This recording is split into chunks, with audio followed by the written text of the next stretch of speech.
nhấc lên cái ăn xuống. Đấy, đứt cái phôi nó đẩy ra luôn.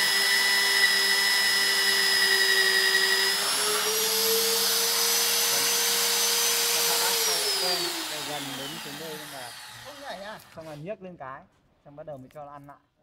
Thì nó sẽ đứt luôn để nó đẩy ra kia. Chứ cái này em lấy một cái miếng mỏng mỏng đi, hơi có nhẹ một cái chứ đừng gõ bên cạnh.